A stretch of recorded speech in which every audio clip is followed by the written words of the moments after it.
Progressivism is a societal cancer.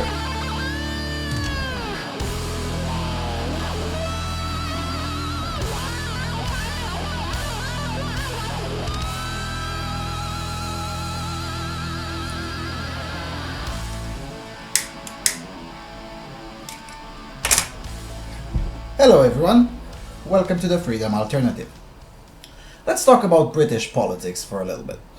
Now, political dissidents in Britain of both the left and the right routinely refer to the so-called Lib-Lab-Con coalition, which is essentially shorthand for the fact that the three establishment parties, the Labour Party, the Liberal Democrats and the Conservatives, are essentially the same when it comes to big policies.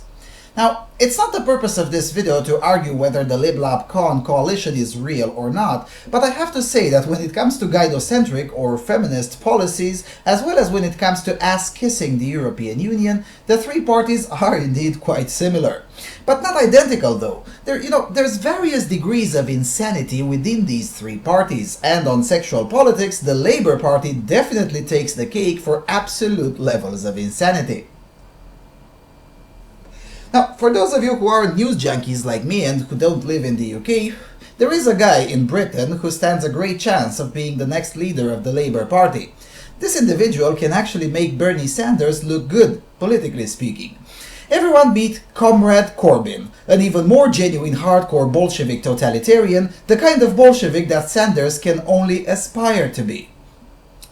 When Comrade Corbyn is not busy taking money from Hamas or defending notorious anti-Semites such as Sheikh Raed Saleh, he is busy with his fetish, the trains and the railways. When he finally took a break from demanding the railways to be nationalized in the good old Stalinist style, Comrade Corbyn shifted gears a little bit and went full progressive and pleaded for women-only train cars. No, seriously, that's his big policy proposal. Now, some of you would say that it sounds pretty much way too close to a sexual apartheid. Well, so what? Progressives say that as long as it's not transphobic, then the policy is great.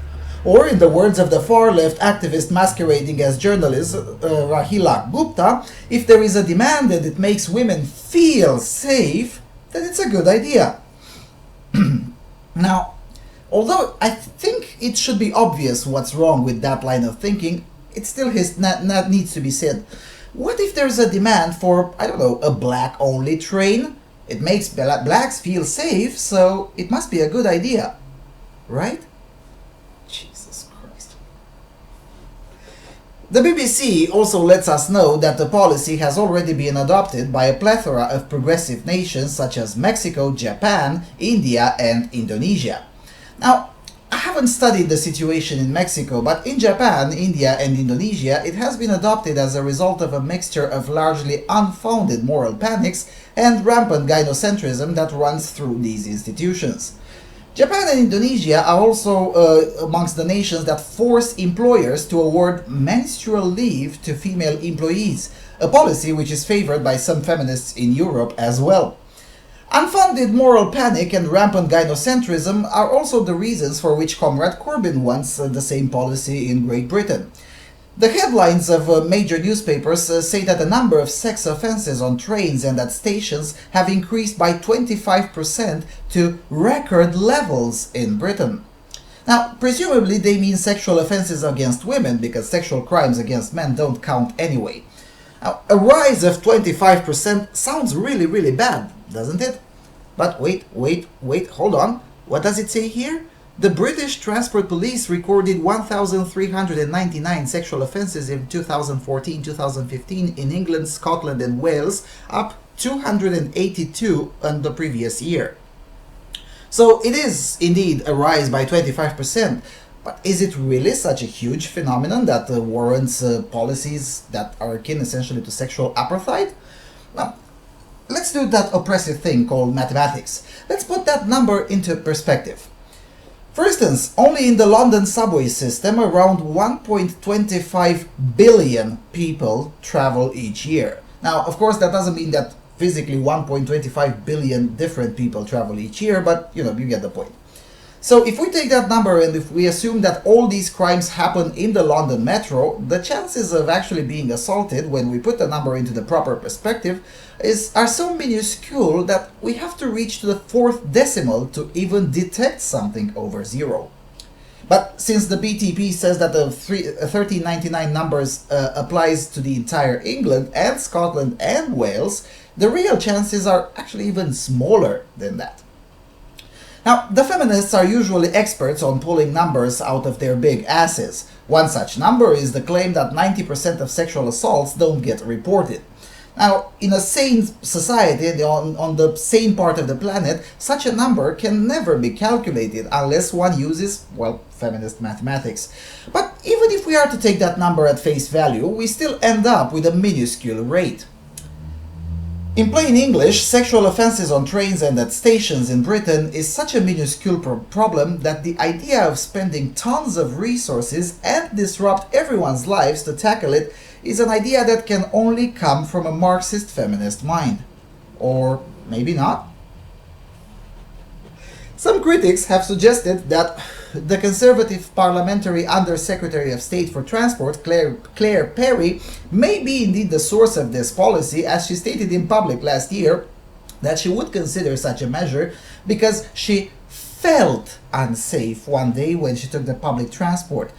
Mind you, nothing happened to her, but because she felt unsafe, then clearly she was unsafe, because in this modern culture, when a woman feels something, then that equates to reality.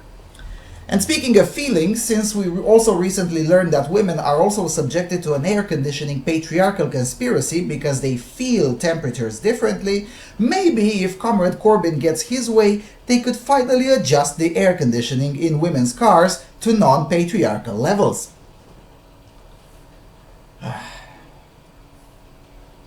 Now, I've stated at the beginning of this video that when it comes to gynocentric bullshit, the establishment British parties are very similar. Now, some would say that this singular old comment of Claire Perry can be dismissed as a bizarre remark, and it is quite a stretch to say that she was the inspiration for Comrade Corbyn's dead serious proposal. But in all honesty, Claire Perry is indeed a special kind of stupid within the Conservative Party.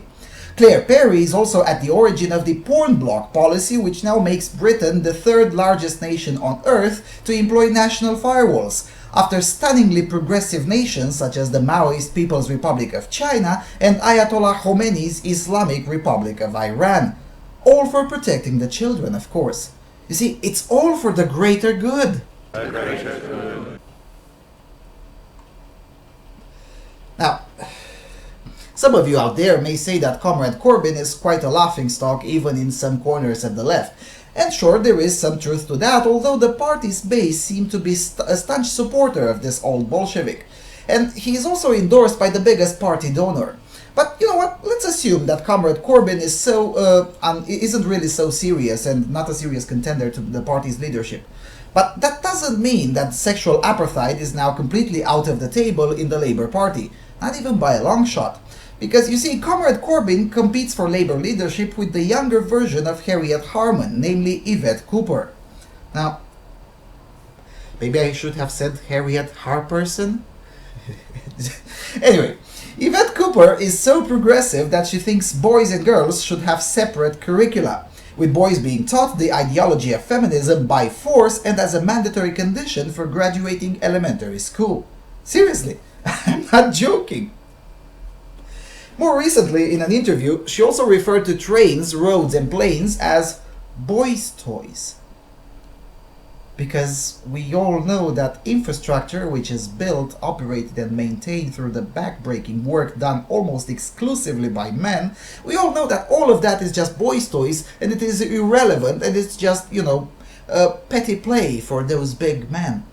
You see, in Yvette Cooper land, what underpins a modern economy is not the real infrastructure, but universal childcare.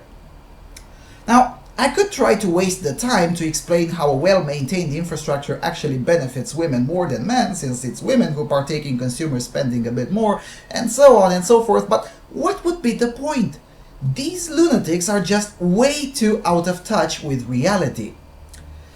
So yeah, compulsory gender fascist classes for boys, sexual apartheid in trains, turning the economy upside down because childcare, putting an Iran-style firewall to protect the children, all of these are just part of the new normal. Welcome to sexual politics, the British establishment version.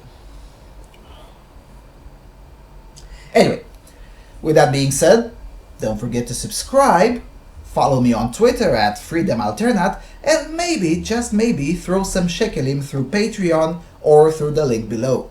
If you do that, I promise to offend you more. Also, every cent in my Patreon page makes a feminist square. I don't know, just saying. No pressure. Talk to you guys later. Thanks for watching.